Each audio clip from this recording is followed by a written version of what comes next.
সকাল সকালে ছাদে গিয়েছিলাম। ছাদে গিয়ে দেখছি হচ্ছে গাছে একটা পেঁপে পেকেছে। আর পেঁপেটাকে পাখিতে অল্প একটু খেয়েও নিয়েছে। তারপরে এটা দেখে নিচে নেমে তারপরে হচ্ছে পেঁপেটাকে এখন পেড়ে নিব। হ্যালো এভরিওয়ান, আসসালামু আলাইকুম। প্রতিদিনের মতন আবারও একটি নতুন ডেইলি ব্লগ নিয়ে চলে আসলাম। আর এই তো দেখতেই তো পাচ্ছেন পাখিটা কতখানি পেঁপেটা খেয়ে নিয়েছে। তারপরে তো এখন এই তো নিচে নেমে মানে পেঁপেটাকে পেড়ে নিলাম। আর এই একটাই পেঁপে ছিল গাছে, আর সবগুলো তো ঝরে পড়ে গিয়েছে। আর এই গাছের পেঁপেগুলো অনেক মিষ্টি, বিশেষ করে গাছ পাকা পেঁপে আরও বেশি মজা। তারপরে তো সারাটা রোজার মাস খেয়েছি, আর এই একটাই লাস্ট ছিল, এটাও এখন পেরে নিলাম।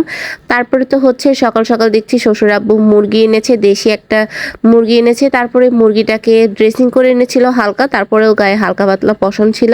এখন এগুলোকে পরিষ্কার করে নিব। পরিষ্কার করে তারপরে হচ্ছে ধুয়ে তারপরে কেটে নিব। আর এই তো একটা একটা করে সবগুলোকে পরিষ্কার করে নিচ্ছি। আর দেশি মুরগি খেতে কিন্তু অনেকটাই ভালো লাগে, বিশেষ করে দেশি মুরগির পাতলা ঝোল খেতে অনেকটা মজা লাগে। তারপরে এই তো হচ্ছে মুরগিগুলোকে কেটে নিয়েছি। এখন হচ্ছে একটু মানে তারপরে মুরগির গোস্তগুলোকে ফ্রিজে রেখে দিয়েছি। আর বিকাল টাইমে মুরগির গোস্তটা রান্না করবো। আর এখন সকাল সকাল মানে ভর্তা ভাত দিয়ে শুরু করে দিলাম। মানে আজকে সকালের নাস্তাটা হচ্ছে আলু ভর্তা, তিসি ভর্তা আর হচ্ছে ডাল দিয়ে নাস্তাটা করে নিব। আর এই তিসি ভর্তা খেতে কিন্তু আমার কাছে অনেকটা মজা লাগে। তারপরে ভাত টাত খাওয়ার পর এখন হচ্ছে পেঁপেটা কেটে নিলাম 12টা 1টার দিকে। তারপর পেঁপেটা কেটে এখন হচ্ছে পেঁপেগুলোকেও খেয়ে নিব। আর পেঁপেটা অনেক মিষ্টি ছিল। তারপরে এই তো পেঁপেগুলোকে এখন খেয়ে নিব। তারপরে খাওয়া শেষে এখন হচ্ছে যেই মুরগি ফ্রিজে রেখে দিয়েছিলাম কেটে, সেই মুরগিগুলোকে বের করে রেখে দিয়েছি।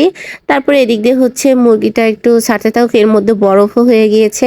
তারপরে এই তো মুরগিটাকে বরফ ছাড়িয়ে এখন হচ্ছে কেটে ধুয়ে একবারে পরিষ্কার করে নিয়ে রান্না করতে চলে এসেছি। আর এদিক দিয়ে হচ্ছে মুরগিটাকে সুন্দর করে ধুয়ে নিয়েছি। তারপরে এখানে সব জিরা বাটা, আদা বাটা, দারচিনি, এলাচ ছেঁচে নিয়েছি। তারপরে পেঁয়াজ রসুন, তারপর কাঁচামরিচ, পেঁয়াজ সব কেটে নিয়েছি। এখন হচ্ছে রান্নাটা শুরু করে দিব। আর এই তো কড়াইয়ে তেল দিয়ে দিয়েছি। তারপরে হচ্ছে সব পেঁয়াজ কুচি, মরিচ কুচি, তারপরে হচ্ছে সব আস্ত মশলা, গরম মশলাগুলো সব দিয়ে, বাটা মশলাগুলো দিয়ে এখন মশলার সাথে কষিয়ে নিব। আর কষিয়ে নেওয়ার পরে একটু পানি দিয়ে দিলাম। তারপরে হলুদের গুঁড়া, মরিচের গুঁড়া, লবণ দিয়ে এখন ভালো করে মানে মশলাটাকে কষিয়ে নিব। আর এই তো অনেকক্ষণ ধরে আমি মশলাটাকে কষিয়ে নিচ্ছি। আর আবারও হচ্ছে একটু পানি শুকিয়ে গিয়েছিল, তারপরে এখন একটু নেড়ে আরো কিছুক্ষণ কষিয়ে নিব। আর এই তো অনেকক্ষণ ধরে মশলাটাকে কষিয়ে নিয়েছি, আর উপরে অনেকটাই তেল ভেসে গিয়েছে। তারপরে এখন আলু আর মুরগির গোস্তগুলোকে দিয়ে দিচ্ছি। তারপরে এখন আলু আর মুরগির গোস্তটাকে মশলার মধ্যে দিয়ে এখন ভালো করে মশলার সাথে কষিয়ে নিব। আর এই তো মশলার সাথে কষিয়ে নেওয়ার পর মিশিয়ে রেখে দিয়েছিলাম ঢাকনা দিয়ে। তারপরে এই তো অনেকখানি কি পানি উঠে গিয়েছে। আর এই পানি দিয়ে মুরগির গোস্তটাকে আধা সিদ্ধ করে নিব। আর দেশি মুরগি সিদ্ধ হতে কিন্তু অনেকটা টাইম লাগে। তারপরে এই তো হচ্ছে এখন ভালো করে কষিয়ে নিচ্ছি।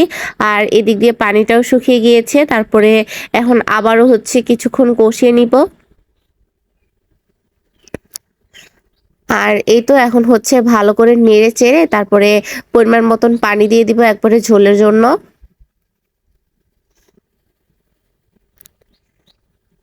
তারপর পানিটাকে দিয়ে আবারও সবকিছু একসাথে ভালো করে মিশিয়ে নিচ্ছি। আর মিশিয়ে নেওয়ার পর এই তো বলক উঠে গিয়েছে। তারপরে পরিমাণ মতন ঝোল রেখে তারপরে হচ্ছে তরকারিটাকে নামিয়ে নিব। আর এই তো মুরগির তরকারিটা মানে রান্না শেষ, মুরগির গোস্ত রান্না করা শেষ, এখন হচ্ছে নামিয়ে নিয়েছি। তারপরে এই তো এখন আর একটু নেড়ে চেড়ে দেখিয়ে দিচ্ছি কতখানি ঝোল রেখেছি। তরকারিটা কিন্তু অনেকটা মজা হয়েছিল। তারপরে এই তো একবারে বাটিতে করে নামিয়ে রুমে নিয়ে চলে এসেছি। এখন মানে দুপুরের খাবারটা খেয়ে নিব। আর আজকে দুপুরের খাবারটা খেতে খেতে একটু দেরি হয়ে গিয়েছিল।